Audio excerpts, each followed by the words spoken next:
Yo, back at it with another video today, and I want to talk about something that a friend of mine brought up to me on Discord. He asked me, if Luffy was in death battle, who would he win in a fight against? And he listed me off 3 characters. And in my honest opinion, I thought Luffy would lose in all of them. And so I decided to make my thoughts known on my channel just to see if I could spark some conversation and, get some feedback on what other people think. Because I know people love Luffy and they think he's becoming one of the top tier characters these days. So I just want to jump straight into it. The characters that he hit me with today are Toriko, because he has no last name, so I decided, to go the Mario route.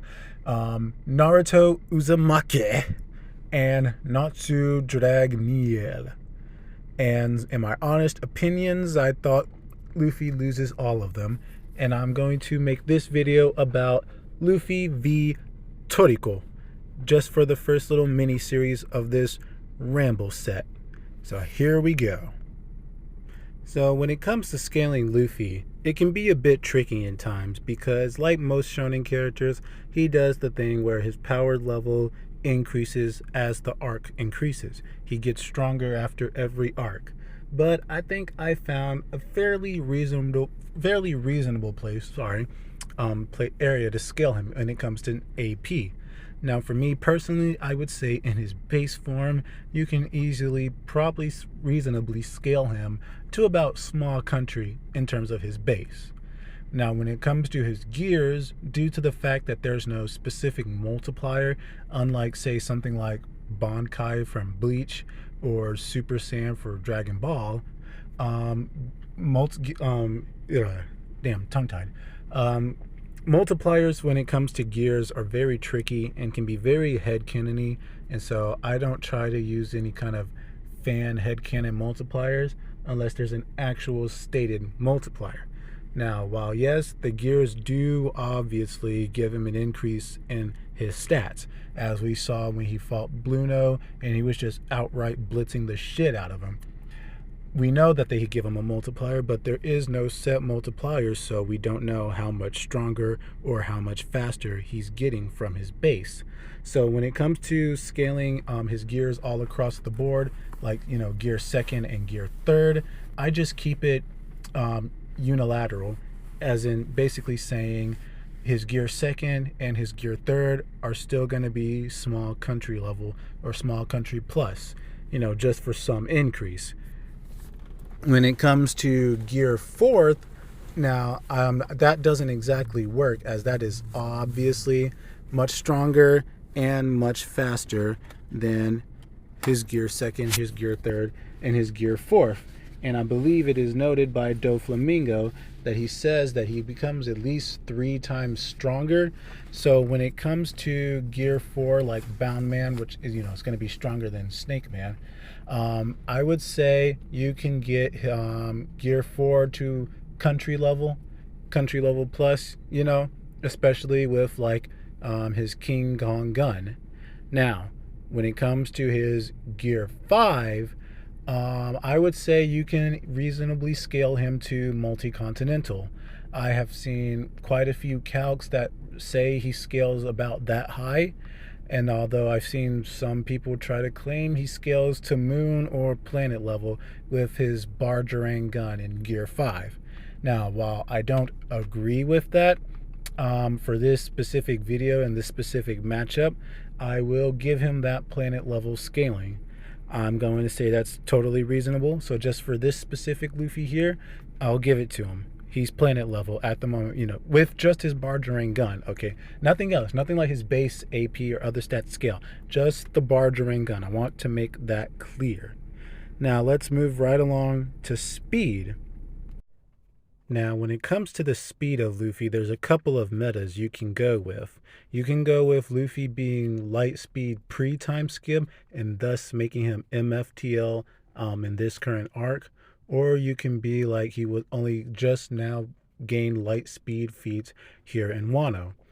Now, for this Luffy here, I'm going to give him the pre-light speed meta in priest time skip, just to try to make it a bit more fair, even though he wouldn't be too high into the MFTLs due to the fact that when it comes to dodging a light speed attack, that only gives you about a relativistic plus in terms of speed, in terms of a reaction, unless that attack was moving much faster than light, or the fact that you dodge it at a very close range. The light speed meta coming from this is Luffy scaling over Zoro, dodging Kuma's paw cannon, and Luffy dodging Foxy's Noro beams, which were stated to be photons. And so, then of course, after the time skip, we have Luffy dodging pacifista lasers and calling them too slow. So, yeah, we're just going to outright give Luffy, into the high end FTL plus down into the low end MFTL ranges of terms of combat speed and reaction speed. Nothing much more to say about that. Well, actually, maybe a little higher into the MFTL, due to the fact that he could keep up with a serious Kaido after having gotten the shit blitzed out of him by Kaido, like straight up knocked the fuck out by a drunk Kaido. So, you might be able to give him a little higher into the MFTL speed for keeping up with Kaido now. So we'll just go with that route as well. Now, when it comes to Toriko, I'm going to kind of breeze over this a little bit just because, well, I mean, if you haven't figured it out, Toriko stomps Luffy. Toriko stomps the ever-loving shit out of Luffy. My God, does Toriko stomp? Toriko eats Luffy. Motherfucker. Toriko is going to pull a Big Mom where he's going to fucking eat Luffy and then he's going to gain Luffy's devil fruit. Oh my God. Toriko is going to be ridiculous. Toriko. Okay. I'm getting ahead of myself. First of all, the planet. We need to talk about the planet. First, the planet of Toriko, we do have a confirmed size, though some believe it was retconned later, but just for this size alone, it was stated that the circumference of the Toriko planet is 220,000 kilometers in terms of a circumference, because the Monkey King, skips mountains literally across the surface of the planet without losing any form of fucking speed. Oh my God, the animals in Toriko are just ridiculous. The animals in Toriko alone with Solo One Piece, let alone Toriko. And then, just to make it worse, there's an animal literally fucking called God. One of the first things it does when it appears is that it eats the goddamn moon. Okay? So we're giving Luffy planet level, alright? And one of the strongest creatures on the Toriko planet is already pushing, Luffy's highest wank feet, pushing close to Luffy's highest wank feet by eating the fucking moon. Not only that, but its tongue can extend the circumference of the planet and touch itself on the back. And it shoots that out in light speed. That was calculated to be 2.3 times the speed of light. Or I believe that was because it was shooting it something 10 times in that 2.3 time frame. And Toriko and friends, they fucking dodged that. They dodged that shit. And then they have to go on to fight this one nigga. I almost said a word. They had to go on to fight this one dude who's stronger than God and has stated many times to be able to destroy the entire planet. And then, I don't even know where to fucking begin because there's just so many crazy feats in Toriko. Like you have a dude who can create supernovas that were said to be able to destroy the GBE of the Toriko planet. And the planet's been about the size of Uranus or Neptune, or with the retcon feet, they calc it to be the size of Jupiter. And Toriko is one of the top tiers in the verse. He can hang with those planet level enders. He can hang with people that can destroy the planet. And the final villain, Neo Acacia, they wanted to eat the planet. And so they were only going to eat that fucking planet because, the planet was fueled by Gormott cells. And the thing is, every time they damage the planet or every time an attack hits the planet, the Gormott cells react and it causes the planet to, grow bigger. And so essentially all the damage and stuff is cooking the planet. And so, in order to actually, destroy the planet, you need something that is strong enough to like overpower the Gormott cells of the planet itself in order to actually like destroy the damn thing. And Toriko can do that. Like at the end of the manga, Toriko has his one of his Gormott demons, the white demon. It comes out only for like I believe like 2 or 5 seconds, and it like belly pokes Neo. It pokes him in the gut, and like Neo barfs out all the shit he ate in the blue galaxy. No, Neo's not a galaxy buster. Like, calm down. It was like an overtime feat. Though you can probably wank it and say Neo ate the blue galaxy like all in one go. Because there's multiple galaxies in Toriko. They're all different colored based on Gormott gods. Again, cosmological stuff, like, too complicated to get into right now. I'm just kind of trying to give you a quick understanding of just how ridiculous Toriko is.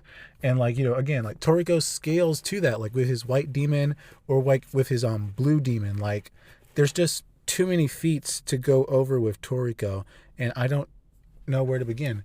Like light speed feats for Toriko are also extremely plentiful. Like you have the fact like one of Toriko's companions in a weaker arc, Sunny, was able to literally dodge light rain. Like there's a section in the Toriko world where it rains fucking light, and they're reacting to that shit. They're just reacting to that. Or the fact that they go up inside of storm clouds, and like in the storm clouds, lightning itself is like striking out the clouds, towards the ground, and they have to react to the lightning while they're in the clouds. So like Toriko feats are crazy. And then it's like that's not even talking about his abilities. Like he's got one ability called Gormott Luck, which is basically like an ability that can like dodge attacks or like react to attacks for him when he can't react, and it's capable of like reacting to like omnidirectional attacks, like because that's like literally what it did in the manga. Or the fact that he has his nose that is on par with the Wolf King Genesis, and basically he can like sniff you so hard he can like learn your age, your biology, your sex, and like just all sorts of valuable information about you. And once he has his smell locked onto you, any kind of ranged attack he throws at you is locked onto you. Like it's like a homing attack. It won't, let up because he's locked onto you. And not only that, but like his sense of smell is so great that he can replace his eyesight with his smell. And like he can like smell through illusions, so like illusionary shit don't work on him. He can like gather information on shit from the past, depending on how fresh the smell was. So like his smell can like go back in time, and so I'm just like, I don't. Toriko feats are just so dumb, but the manga, it's so good, and I wish people would read it. God, I love Toriko. Uh I don't know. I don't know. I'm gonna have to like go in like a way more in-depth video just to get my thoughts straight on scaling Toriko correctly. I know this was a bit jumbled, and so this section was not so good in terms of scaling Toriko, but just the feats of Toriko are just really dumb. But like bottom line is, while Luffy's at planet level with his strongest attack, Toriko is above that with his strongest attack. And like you could say like after he ate all of like Acacia's full course meal, he's casually planet level. He's casually multi-planet level, and like maybe pushing star level. And his white demon, if that needs to come out, that's even stronger. And so, like, I know some people are going to be like, what about, Luffy's rubber hacks and shit? That won't matter. Like, it literally will not matter to Toriko. It just won't. And another one of his hacks, Conduct of the King. That's like literally just minor reality warping, where he can think so hard and an imagine attack and it'll happen. So, like, Luffy has no counter to any of this shit. And so I'm just like, even internal damaging, like Toriko can just regenerate. Like all he has to do is breathe and he can just regenerate. Cause he can do that after he ate air. So like I don't know, I have to make like a longer video just to like go over the insane feats of Toriko. And if like that's something y'all want to see, just let me know in the comments, and I will gladly get onto that. Like I fucking love Toriko, and I will gladly get on it. But yeah, I'm just gonna end the video here for this first little ramble, and just basically say, even if you want to wink Luffy to planet level, Toriko still beats the shit out of him. Like no contest.